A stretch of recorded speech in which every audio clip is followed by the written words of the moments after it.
Hello, question है integrate dx by x into x to the power n+1।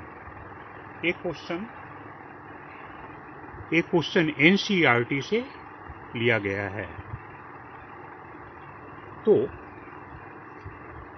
इसका solution कुछ इस प्रकार होगा। हमने मान लिया I equal to dx by x into x to the power n plus इस n1 को x to the power n into 1 by x to power n कर सकते हैं, equal to dx by x to the power n इन दोनों में common है, तो x into x to the power n common ले लेने पर यहाँ पर बचेगा 1 plus x to power n ऊपर चल गया 1 by x to power n। इसे हम dx by x to the power n plus 1 into 1 plus x to power minus n कर सकते हैं। अब हम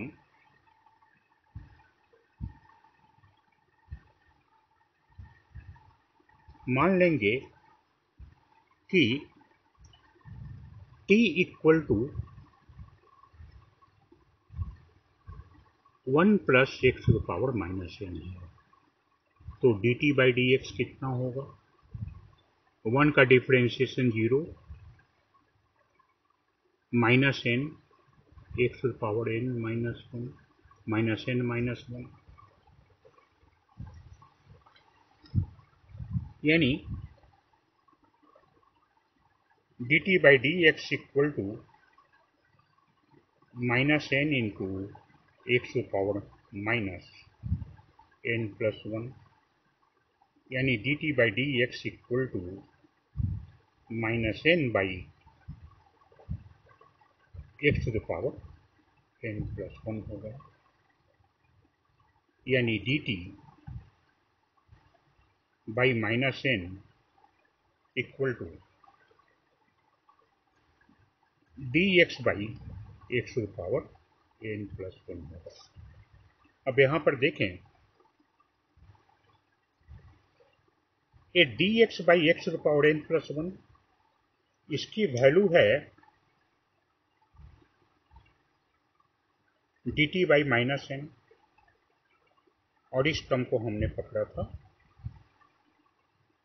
1 plus x to the power n को t पकड़ा था, t ये हो गया minus 1 by n dt by t,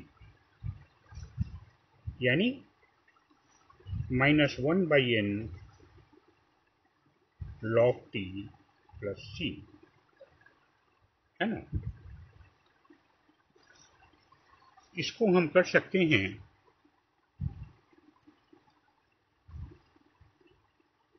minus 1 by n log t, t का वैल्यू कितना है?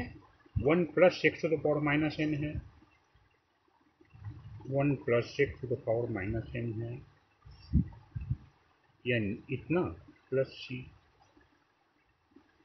Minus 1 by n log 1 plus 1 by x to the power n plus c। इसको हम कर सकते हैं minus 1 by n log x to the power n plus 1 plus c बराबर, ये जो माइनस 1 है ये जब लॉग के ऊपर जाएगा तो ये उल्टा हो जाएगा, means 1 by n log x to the power n by x to the power n plus 1 plus c, यही हमारा आंसर होगा, है ना, यही हमारा आंसर होगा। ओके।